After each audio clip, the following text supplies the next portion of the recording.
Hey everyone, and welcome. Today we're jumping into a really cool thought experiment. We're not here to argue or debate, but to imagine. What if the Earth actually was flat? What would that universe even look like? Let's find out. So, you might be wondering, is this just about some fringe idea? Not at all.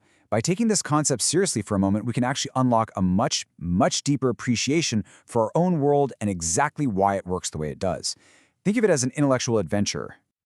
So that's the plan. We're going to take all the systems that make our world tick, gravity, the weather, day and night, and we're going to try to put them all back together on a flat surface. Let's see what happens when we try to build this new reality. Okay, so right out of the gate, the very first, and honestly the biggest, problem we slam into is gravity. It's the fundamental force that shapes, well, everything. And on a flat world, it gets weird. Really weird. Now this is where it gets wild. On our round Earth, gravity pulls us toward the center of mass. That's why down is always straight under your feet, no matter where you are. But on a flat disk, gravity would still pull everything toward that single center point. So the further out you go from the middle, the more down starts to feel like a sideways pull. And the consequences of that are just bizarre to think about. Everything would lean inward. Trees, buildings, you. The oceans would all slosh into this giant watery dome right in the middle of the disk. And if you live near the edge, you'd feel like you were on a constant steep hill, even if the ground was perfectly level. Life would just feel wrong.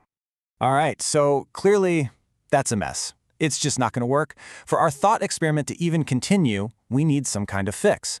How could we possibly engineer a flat world to feel normal when you're walking on it?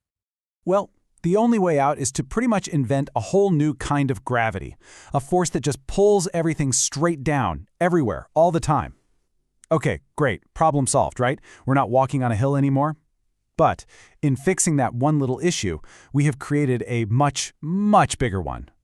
And this is the real kicker. See, you can't just tweak gravity. It's the bedrock of modern physics. This new downward force of ours, it breaks everything from Newton's basic laws to Einstein's entire theory of relativity, which shows gravity is actually the curvature of space-time. So to make the ground feel flat, we literally have to throw out the entire rulebook for how the universe works. But okay, let's roll with it. Let's pretend we're fine with inventing a whole new physics just to make the ground feel level. Now we have to look up, because that one change starts to break everything above our heads too. The sky itself is our next big problem.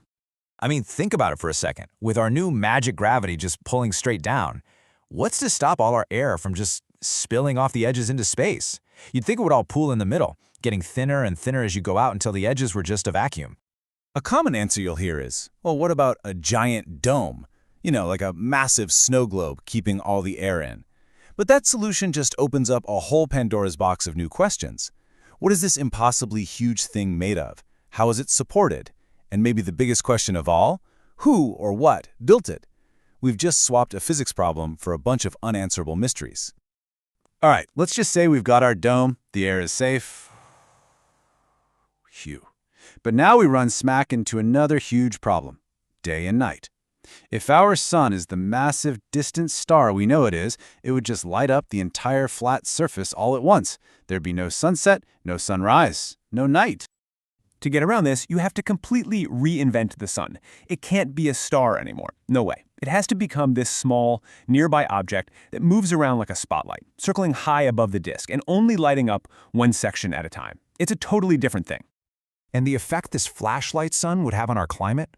Oh, it would be a total catastrophe. Instead of climate zones running from the equator to the poles, you'd get these concentric rings of temperature. The inner circles directly under the sun's path would be scorched deserts, and the outer lands would be frozen wastelands. A stable, Earth-like climate would be completely impossible.